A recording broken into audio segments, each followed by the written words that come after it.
पति ने कहा, या तो घर छोड़ दो या अपने सपने।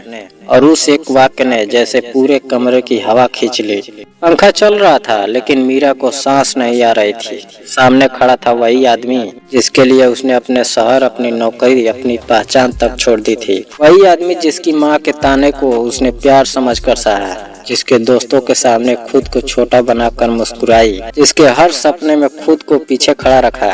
और आज वही आदमी उसकी आंखों में आंखें डालकर उसे उसके सपनों से तलाक देने को कह रहा था। मीरा ने कुछ नहीं कहा, क्योंकि कई बार जवाब शब्दों से नहीं, खामोशी से दिया जाता है। उसकी आंखों के सामने फ्लैश की तरह वो दिन घूम गया जब वो इंटरव्यू के लिए चुनी गई थी। और पति ने कहा था, शादी के बाद देखेंगे।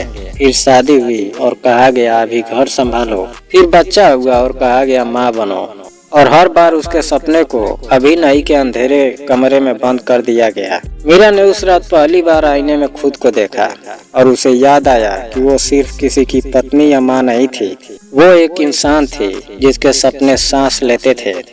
सुबह उसने घर का हर काम किया, बच्चे का टिफिन बनाया, सास के पैर छुए, पति के लिए चाय रखी और फिर अलमारी से वो फाइल निकाली जिसे उसने सालों से छुपा कर रखा था। उसके सर्टिफिकेट, उसके स्केच, उसकी लिखी कहानियां, उसकी पहचान। पति ने पूछा, ये क्या है?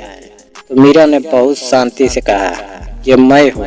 पति हंसा और बोला, तुम पागल हो गई हो, दुनिया ऐसे नहीं चलती। मीरा मुस्कुराई, क्योंकि उसे समझ आ गया था कि कुछ लोग दुनिया नहीं बदलते, वो सिर्फ दूसरों को रोकते हैं। उसी दिन उसने अपने पुराने कॉलेज की दोस्त को फोन किया, जिसने कहा, हाँ तू चाहे तो अभी भी शुरू कर सकती है। मीरा ने पहली बार डर के बावजूद हाँ कहा। रात को पति ने आखिरी बार कहा, या तो घर छोड़ दो या सपने। मीरा ने बच्चे को सीने से लगाया, उसके माथे को चूमा और कहा, मैं तुम्हें छोड़ नहीं रही, मैं तुम्हारे लिए खुद को बचा रही हूँ। वो घर से निकली तो उसके पास ना ज्यादा पैसे थे, ना कोई गाड़ी, बस एक बैग और एक जिद थी। शुरू के दिन बेहद मुश्किल थे। छोटे से कमरे में रहना, दिन में काम ढूंढना, रात में रोना। कई बार लगा कि लौट जाऊं, लेकिन हर बार उसे वही आवाज याद आती, या तो घर या सपने। और वो अपने सपनों को मरते हुए नहीं देख सकती थी। मीरा ने फ्रीलांसिंग का काम शुरू किया।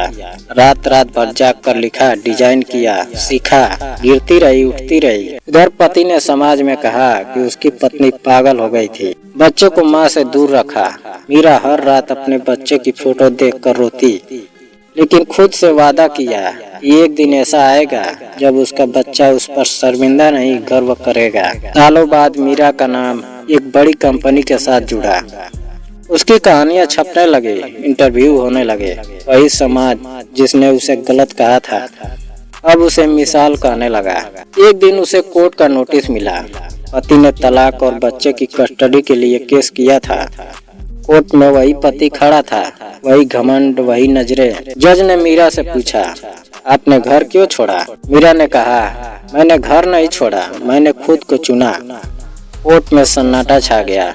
उसने सबूत दिए, अपनी कमाई, अपने संघर्ष, अपने बच्चे के लिए बनाई गई दुनिया। जज ने बच्चे से पूछा, तुम किसके साथ रहना चाहते हो? बच्चे ने पहली बार अपनी माँ को देखा, वो माँ जो अब कमजोर नहीं थी, उसकी आंखों में रोशनी थी। बच्चे ने कहा, मैं अपनी माँ के साथ रहना चाहता हूँ, क्योंकि उन्होंने अपने सपने को जिंदा रखा और मुझे भी सिखाया कि हार मानना पाप है। फैसला मीरा के हक में आया।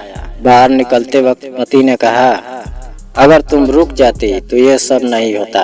मीरा ने पलट कर कहा, अगर मैं रुक जाती तो मैं मर जाती, और कुछ मौतें सांस लेते हुए भी हो जाती है। मीरा ने अपने बच्चे का हाथ पकड़ा और आगे बढ़ गई। उस घर की तरफ नहीं जिसने उसे रोका था, बल्कि उस जिंदगी की तरफ जिसने उसे अपनाया था। और आज जब कोई औरत उससे पूछती है, क्या सच में सपनों के लिए सब छोड़ना पड़ता है? मीरा मुस्कुरा कर कहती है, नहीं, बस खुद को चुनना पड़ता है, क्योंकि जो घर तुम्हें तुम्हारे सपनों से लड़वाए वो घर नहीं, एक पिंजरा होता है। और पंछी अगर उड़ना सीख ले तो आसमान कभी छोटा नहीं पड़ता। दोस्तों, अगर कहानी पसंद आई हो तो वीडियो को लाइक और चैनल को सब्सक्राइब करना ना भूलें। जय हिंद।